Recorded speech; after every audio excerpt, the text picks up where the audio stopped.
ইসলামী bank ইসলাম নয়, আমাদের জনাব মির্জা ফখরুল ইসলামও ইসলাম নয়, জামাতে ইসলামও ইসলাম নয়। সুতরাং সবকিছুতে ইসলামের উপরে হাত দিবেন না, দোহাই দেওয়া কিন্তু ঠিক নয়। ইসলামও ইসলাম নয়। সম্মানিত দর্শক, আমরা ভিডিও চিত্রে দেখতে পেলাম এই ব্যক্তি সংসদের মতো জায়গায় বললেন যে জামাতি ইসলাম ইসলাম নয়, ইসলামী ব্যাংকও ইসলাম নয়, এমনকি আমাদের মির্জা ফখরুল ইসলাম তিনিও ইসলাম নয়। আসলে বিষয়টা কি আমাদেরকে বুঝতে হবে, কেন বললেন, কি বললেন, আর এইটা দর্শনীয় না প্রশংসনীয়। দর্শক, আমরা ভিডিও চিত্রে দেখতে পেলাম সংসদে একজন ব্যক্তি বক্তব্য দিচ্ছেন ইসলামী ব্যাংক ইসলাম নয়, ফখরুল ইসলাম সাহেব ইসলাম নয়, এই ধরনের কথা বলা হয়েছে। এখানে অনেক মানুষ প্রশ্ন করেছেন এটা কি ইসলামের অবমাননা নাকি শুধু নাম ও প্রতিষ্ঠানের পার্থক্য বোঝানো হয়েছে। এই বিষয়টি আবেগ নয়, শরীয়ত ভাষা উদ্দেশ্য এর আলোকে বোঝা দরকার। প্রথমে কথা, আমরা নামের সাথে ইসলাম শব্দটা থাকলেই সেটি ইসলাম হয়ে যায় না। ইসলামী ব্যাংক একটি প্রতিষ্ঠানের নাম। যেমন কেউ নাম রাখলেন নূর ইসলাম, সাইফুল ইসলাম, ফখরুল ইসলাম, নামের মধ্যেই ইসলাম আছে, মানেই সেই ব্যক্তি নিজেই ইসলাম নয়।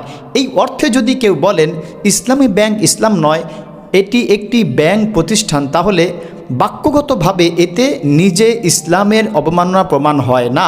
দ্বিতীয় কথা হলো, কিন্তু ইসলামের প্রতি তুচ্ছ তাচ্ছিল্য, বিদ্রোহ বা অপমান করা হারাম। কেননা আল্লাহ তাআলা বলেন ওয়ালা ইন সাআলতাহুম লা ইয়াকুলুন্না ইন্নামা কুন্না নাখুদ ওয়া নালআব ইলা আখিরিল আয়া।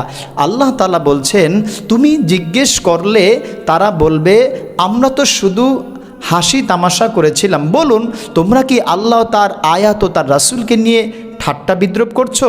সূরা তাওবা 65 নম্বর আয়াত। এখানে শিক্ষা হলো ইসলাম দিন, আল্লাহর বিধান বা ইসলামের প্রতীকে উপহাস করা অত্যন্ত গুরুতর বিষয়। তৃতীয় কথা বা বক্তব্য হলো, বক্তব্য মূল্যায়নে তিনটি বিষয় দেখা জরুরি। এক, কথার শব্দ আসলে কি বলা হয়েছে।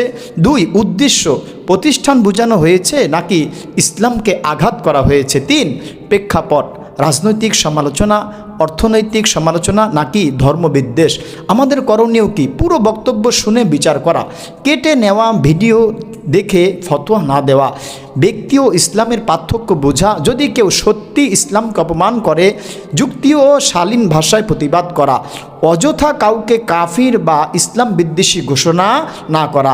মূল কথা হলো ইসলামী ব্যাংক ইসলাম নয়, এই বাক্যটি শুধু নাম ও প্রতিষ্ঠানের পার্থক্য বোঝানো হলে তা নিজে নিজে ইসলামের অবমাননা নয়।